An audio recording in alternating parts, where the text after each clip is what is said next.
नमस्कार, आप देख रहे हैं फसल क्रांति। और अब हम आ चुके हैं एग्री एशिया के इस किसान मेले में डी ह्यूज कंपनी में। इस स्टॉल में हमारे साथ बैठे हैं डी ह्यूज कंपनी के कमर्शियल डायरेक्टर अमित मित्तन जी। अमित मित्तन जी से हम जानेंगे कि ये जो डी ह्यूज एक इंटरनेशनल जो ब्रांड है, इसमें कौन कौन से प्रोडक्ट्स डी ह्यूज कंपनी का उत्पाद करता है। सर कुछ बताइएगा। सबसे पहले तो मेरा आप सभी को नमस्कार और सभी फसल क्रांति के दर्शकों को मेरा नमस्कार। तो फसल क्रांति की टीम हमारे पास आई और हमारे बारे में जानने की इच्छा जाहिर की।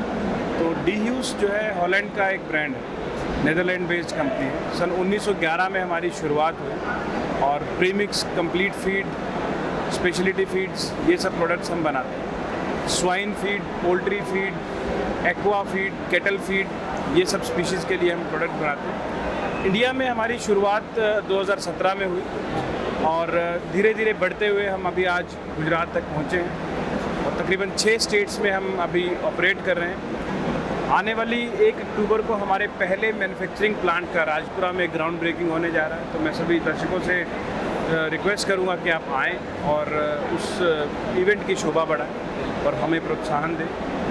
आपने पूछा कि किस तरह के उत्पाद हम बनाते हैं। देखिए, हमारा सबसे पहला जो ध्येय है वो है क्वालिटी, और जो भी हम प्रोडक्ट बनाते हैं हम उसमें एक अच्छी क्वालिटी देने के प्रतिबद्ध हैं। अच्छी क्वालिटी से मतलब है कि बिल्कुल प्रथम श्रेणी के रॉ मटेरियल्स, और जो भी पशु की, पोल्ट्री, बर्ड की या पिगरी में अगर हम बात करें पिग की, जो भी उनकी रिक्वायरमेंट है, उनकी उम्र, उनकी ब्रीड, उनके स्वास्थ्य के हिसाब से, उसी के तरह से, उसी की ज़रूरत के हिसाब से हमारे प्रोडक्ट्स आते हैं। अगर आप देखेंगे हमारे प्रोडक्ट कैटलॉग में, तो दूध वाली जो गायें हैं उनके लिए दूध की जितनी मात्रा वो देती हैं दूध, उसके हिसाब से हमने प्रोडक्ट बनाए हैं। ब्रॉन्ज, सिल्वर, पावरलेक, गोल्ड, इस तरह से प्रोडक्ट हैं। गाभिन गायों के लिए अलग प्रोडक्ट्स हैं। छोटे बच्चों के लिए काफ या हीफर्स के लिए, उनके लिए अलग प्रोडक्ट्स हैं। तो जैसा मैंने शुरुआत की थी कि क्वालिटी हमारा सबसे पहला जो है ध्येय है, तो हम एक बेस्ट क्वालिटी फीड देने के लिए प्रतिबद्ध हैं।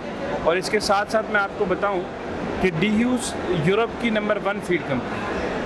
तो हमारा आज नंबर 1 बनने का कारण और 100 साल से ज़्यादा की जो रिसर्च है, ये सब हमारे जो किसान हैं उनका जो हमारे साथ साथ रहा है, हमारे प्रोडक्ट्स की जो परफॉर्मेंस रही है, उन सब चीज़ों को लेकर ही ये पॉसिबल हो पाया। तो जी अमित जी, आपने बहुत अच्छा उत्तर दिया।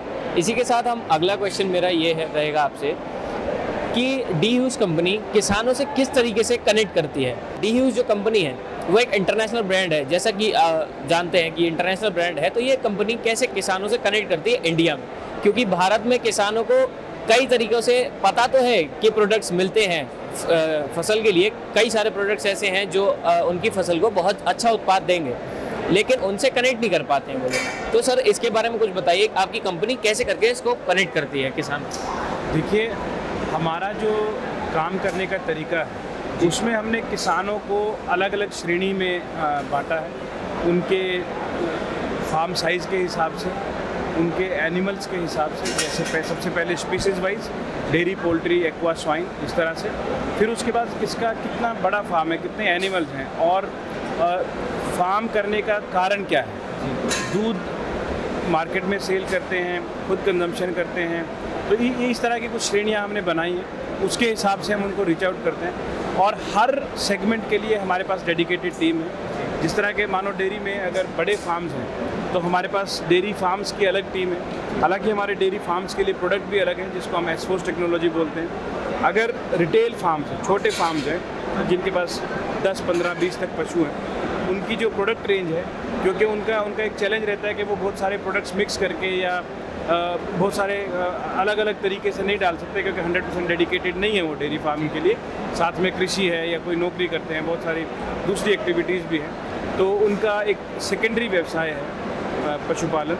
तो हम उनके लिए इजी प्रोडक्ट्स जो हैं यूज़ करने के लिए बनाते हैं। तो जो फार्म्स हैं जिनका 100% पहला व्यवसाय जो है डेयरी फार्मिंग है, उनके लिए अलग प्रोडक्ट्स बनाते हैं। और दोनों की अलग अलग टीम्स हैं, और उनको जाकर मिलने का, उन तक पहुंचने का हमारा ज़रिया रहता है। तो सबसे पहले हम जिस क्षेत्र में भी काम करते हैं, हमारा सबसे पहला काम रहता है उस क्षेत्र का सर्वे करना, वहाँ पे कुछ चिन्हित किसानों से मिलना, उनसे उनके बारे में जानकारी लेना, अपने बारे में जानकारी देना, वहाँ की उस क्षेत्र की समस्याओं को जानना, समझना और उसको हम किस तरह से सॉल्व कर सकते हैं, हम क्या सोल्यूशन दे सकते हैं, कैसे हम उन किसानों की उन्नति में उनका साथ दे सकते हैं। ये सब चीज़ें देखने के बाद हम अपनी एक्टिविटीज़ डिज़ाइन करते हैं, जैसे कि farmer meeting, farm tours, farm training, ये सब एक्टिविटीज़ हमारी रहती हैं हर सेगमेंट वाइज, तो वो हमारी टीम लगातार करती रहती है। तकरीबन लगभग अगर मैं बोलूँ, हरियाणा, पंजाब, राजस्थान और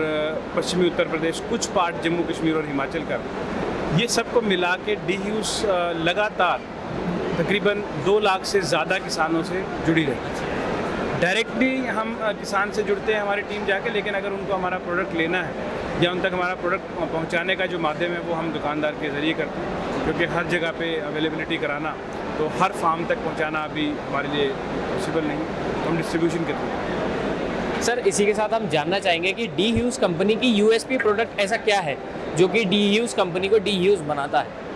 देखिए, आपने अगर किसी भी प्रोडक्ट में देखा होगा, पशुपालन संबंधित, पशु आहार संबंधित में देखा, पोल्ट्री में आप बात करें तो हर एक किसान FCR की बात करता है, डेयरी फार्मिंग में अगर मैं बात करूं तो हर एक किसान दूध की बात करता है, पिगरी में अगर मैं बात करूं तो हर एक किसान पिग के वज़न की बात करता है। लेकिन अब उसके थोड़ा सा पीछे जाए तो हमें ये देखना है कि जो दूध उत्पादन हो रहा है वो कितना परसिस्टेंट हो रहा है। अगर आज किसी की गाय 30 लीटर दूध दे रही है या भैंस 15 लीटर दूध दे रही है, 20 लीटर दूध दे रही है, तो वो कितने दिन लगातार उतना दूध दे रही है। होता क्या है कि जो भी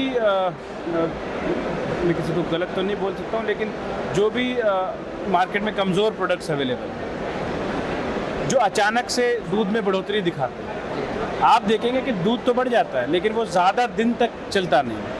हमारे साथ हमारी USP क्या है कि अगर आप दूध जितना भी एक बार एनिमल अपने पीक पे गया, मान लीजिए गाय का पीक प्रोडक्शन 30 लीटर है, तो वो तकरीबन 4 से 5 महीने 30 लीटर पे ही रहेगी, वो नीचे रहेगी। अच्छा, पहला USP के दूध उत्पादन में परसिस्टेंस।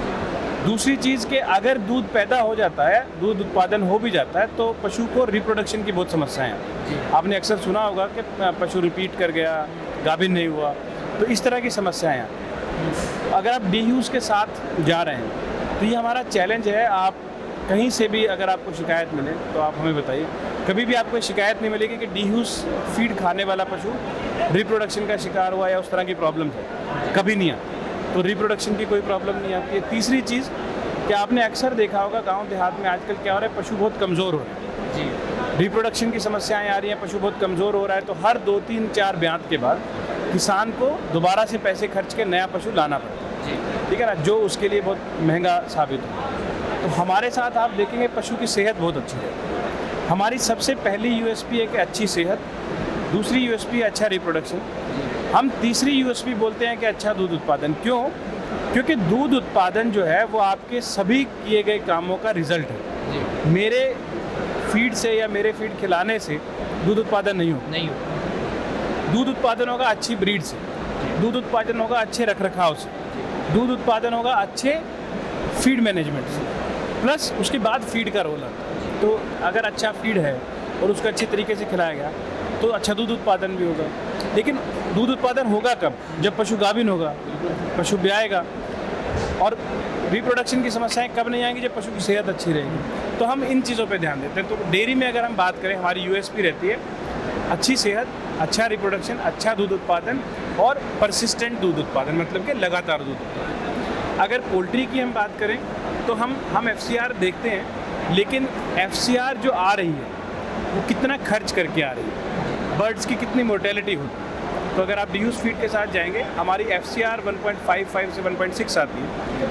कुछ कॉम्पिटिटर जो हैं वो 1.5, 1.45 की भी क्लेम करते हैं। लेकिन हमें देखना ये होगा कि 35 दिन बाद, 37 दिन बाद, 40 दिन बाद जब भी बर्ड की सेल होती है, उसके बाद जो FCR आई वो टोटल कितना खर्च करने के बाद। तो DHUS में आप देखेंगे कि एक तो बर्ड्स की मोर्टेलिटी बहुत कम है। आपने 1000 बर्ड पाले या 10,000 बर्ड पाले, तो उसमें अगर आपकी मोर्टेलिटी 5% है, 10%। सर, किसानों को बताइए कि जो FCR आपने बताया वो सर असल में उसकी फुल फॉर्म क्या है, उसका कुछ हिंदी अनुवाद बताइए। फीड कंजम्पशन रेशो, कि कितना फीड खाकर कितने किलो का बर्ड तैयार हो। लेयर में अगर हम जाएंगे तो प्रोडक्शन देखी जाती है कि एक जो लेयर बर्ड है वो कितने अंतराल पे अंडे दे रहे हैं। अगर आपके पास 100 बर्ड हैं उसमें से कितने बर्ड हर रोज़ अंडे दे रहे हैं, है ना।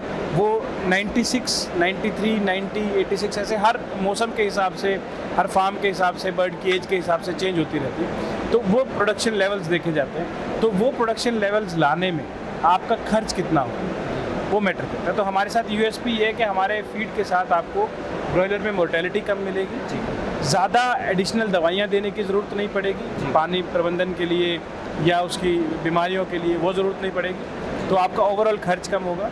लेयर बर्ड में अगर आप देखेंगे तो आपकी जो परफॉर्मेंस है सेम जैसे डेयरी में मैंने बोला परसिस्टेंट रहती है। तो जितना भी आपके बर्ड की एज, ब्रीड, फीड सब चीज़ के हिसाब से जो भी प्रोडक्शन लेवल्स ऑप्टिमम है, पहले तो वो ऑप्टिमम प्रोडक्शन लेवल जो होना चाहिए वो हम अचीव कराएंगे। उसके बाद वो परसिस्टेंटली चलता है, वो गिरता नहीं, फ्लक्चुएशंस नहीं होती।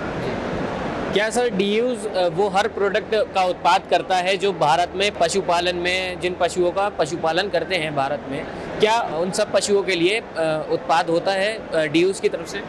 देखिए, उत्पादों की अगर मैं बात करूं तो हमारा अभी इंडिया में जो फोकस है फीड पे है। तो अभी हम कंप्लीट फीड्स प्रोवाइड करते हैं या कंसनट्रेट्स प्रोवाइड करते हैं, बेस मिक्स भी बोल देते हैं इसको, कि आपके पास मक्की है, सोयाबीन है या कोई और ग्रेन है तो या ब्रोकन राइस है, वो आप अपना डालेंगे और 5% कंसनट्रेट या 40% कंसनट्रेट, 35% कंसनट्रेट, 20% कंसनट्रेट, ऐसे अलग अलग प्रोडक्ट आते हैं, वो हमसे लेंगे जिसमें आपको सारे एडिटिव्स और दवाइयाँ या जो भी उसके अदर रिक्वायरमेंट्स हैं वो मिल जाएंगे, प्लस बाकी जो ग्रेन्स हैं एनर्जी के लिए आप अपना लेंगे। जी, बहुत अच्छे सवालों के उत्तर दिया आपने अमित जी।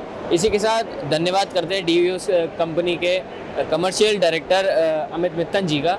बने रहें आप फसल क्रांति के साथ, दिखाएंगे आपको एग्री एशिया 2023 किसान मेला में क्या क्या नया है और क्या खास है। नमस्कार।